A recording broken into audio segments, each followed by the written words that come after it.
they don't include all these payments. They just include her income and the TANF payment. Does that make sense to you?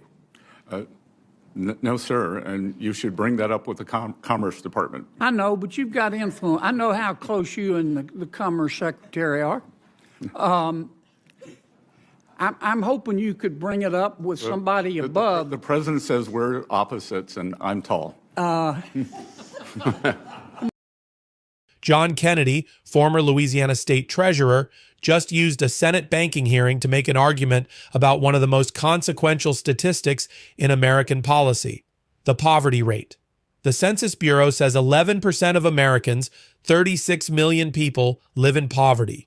But Kennedy walks Treasury Secretary Scott Bessent through how that number is calculated and reveals something most Americans have never been told. The official measure counts direct cash payments like Social Security and welfare, but excludes food stamps, Medicaid, housing subsidies, school lunches, and refundable tax credits. Kennedy builds an example. A single mother whose counted income is $11,000, but who receives over $64,000 once every benefit is added. It's a real debate in economics, and it deserves an honest hearing. Watch this.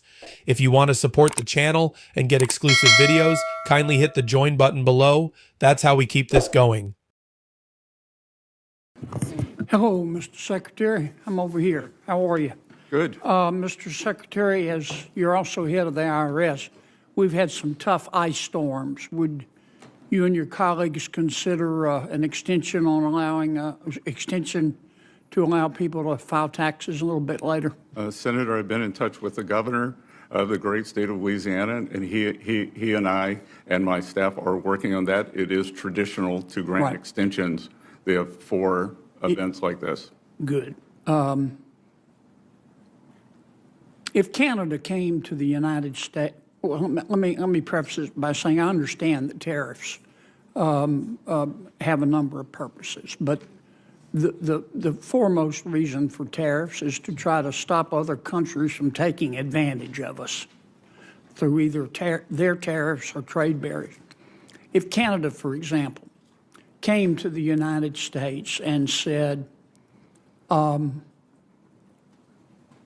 going to zero tariffs in the United States, all of them are off on our end. Would you, Mr. President, speaking to our president, go to zero tariffs and then just let Canadian companies and American companies compete on a level playing field? Absolutely not. As we saw last week, when 2 weeks ago, when Prime Minister Carney went to China, he lowered tariffs on Chinese EVs from 100% to 6%. U.S. has a 100% tariff on Chinese EVs. We couldn't let our northern border be used as a way for Chinese EVs to come into the U.S. Right. Okay. I'm going to lead you a little bit because Senator Scott is a she-bear when it comes to time. The poverty rate, according to the Census Bureau, is 11%, isn't it, in America? I'll take it. I'll take your word, Senator. And that's the Census Bureau defines poverty, is it not? Yes, sir.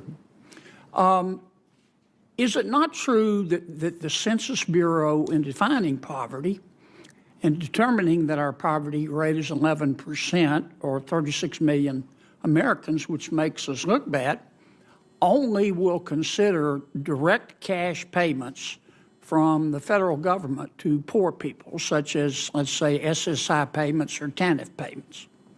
Correct. Okay. And isn't it true that the Census Bureau, in determining poverty, doesn't include non-cash payments? It doesn't include Medicaid or food stamps or housing subsidies or refundable tax credits. Isn't that true?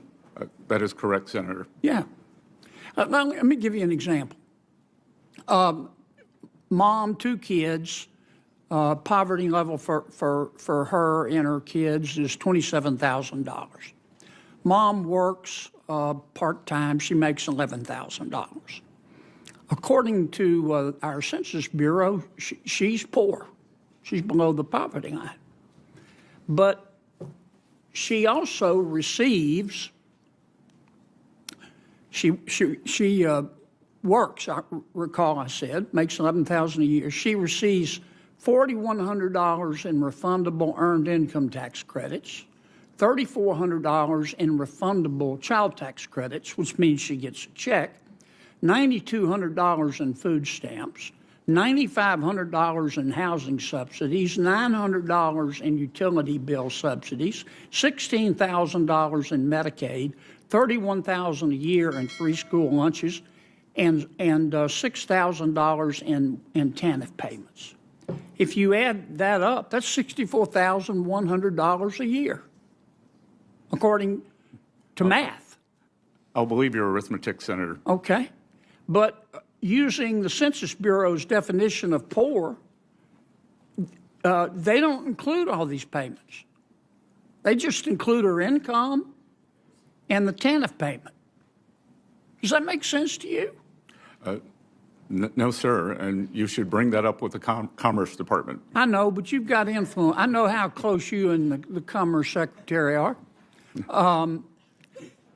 I'm hoping you could bring it up with somebody above. The president says we're opposites, and I'm tall. I'm not going to comment on that. Would you talk to the president about this?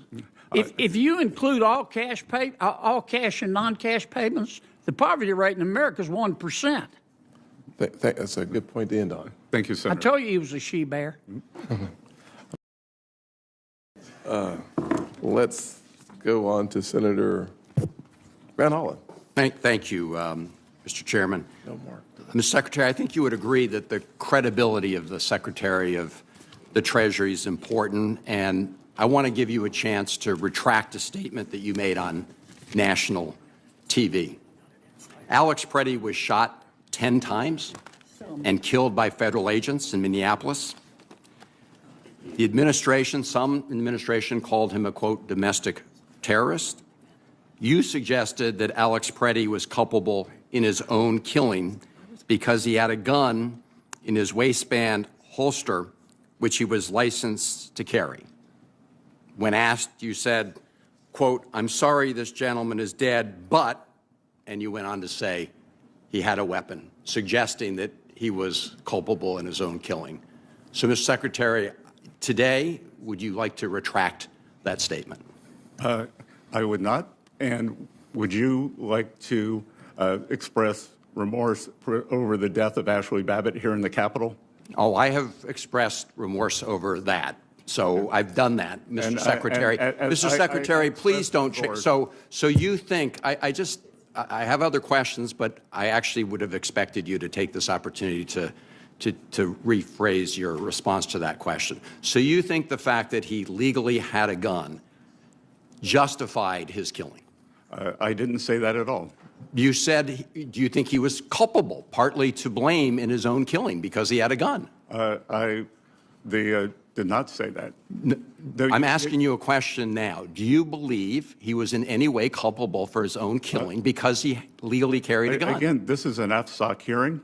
Yeah. So, but you're the Secretary of the Treasury. Why don't we talk about financial stability and oversight? I'm happy to, Mr. Secretary, but your credibility is important. And in that response, you really, I think, let down the country because we expect honesty after that kind of terrible tragedy. Let me ask you about FSOC. I'm glad that you've all established a household resilience committee because people are being financially squeezed from every side.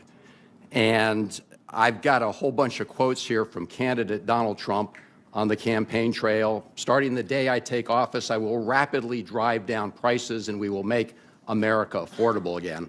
It's interesting he used that phrase since he's been making fun of the affordability phrase recently.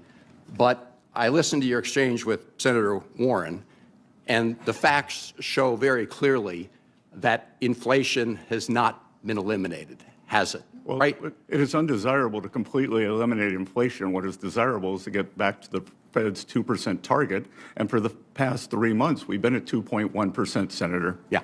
No, so the 21.5% under the Biden administration Now, look, Mr. I know how you're playing games. You're doing the aggregate over the Biden administration. The last few months. And you are. No, the number you're being 2.7 is your own number for last year, the year of the Trump administration. So let me ask you. And you're being a deconstructionist and saying day one. And great. Well, I'm just reading the president's own statements. I mean, if I'm glad you all have the same talking Chairman, point. I ask unanimous consent that these statements be placed in the record.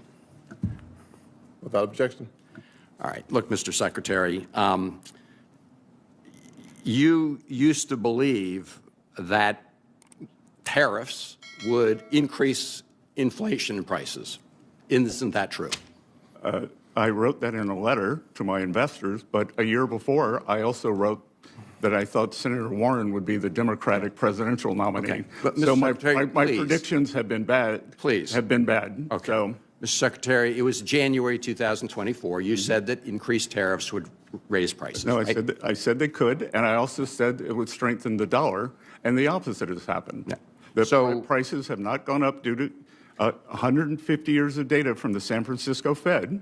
Mr. Secretary, you're cherry that- picking. You're cherry picking numbers. As It is a are- fact that prices continue to go up. And I that- understand that is Mr. desirable over the long term. I understand that you said just at this hearing that building costs are down. I just want to point out for the record that the National Association of Home Builders said on January 29th, not very long ago, that costs are up. Construction costs account for about 65% of average home prices in 2024. And they say, and I'm quoting, record high for construction costs since the inception of the series in 1998. Not the Biden administration, 1998. Thank you, Mr. Chairman. Yes, Is that sir. a 2024 number? Senator Haggerty. This is a number from the home builders. I'm happy to share it with you. Thank you. Let's be absolutely clear about what John Kennedy was actually doing in this exchange, because it deserves an honest treatment rather than a partisan one. Kennedy was making a genuine argument about how America measures poverty, an argument with real merit and real weaknesses, both of which viewers deserve to understand. The exchange itself is friendly, worth noting, because so much of these hearings is combat, and this one isn't. Kennedy and Bessent joke. Bessent readily agrees with Kennedy's premises. There's no ambush here. What Kennedy is doing is using a cooperative witness to put a policy argument on the record. And the argument is this. The official poverty rate published by the Census Bureau is 11%, about 36 million Americans. That figure comes from what's called the official poverty measure, which dates back to the 1960s. And Kennedy is factually correct about a key limitation.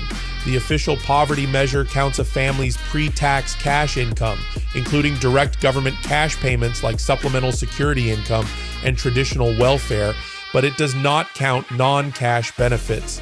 It excludes the value of food stamps, Medicaid, housing subsidies, home energy assistance, free school lunches, and refundable tax credits like the Earned Income Tax Credit and the Child Tax Credit. Kennedy illustrates this with an example.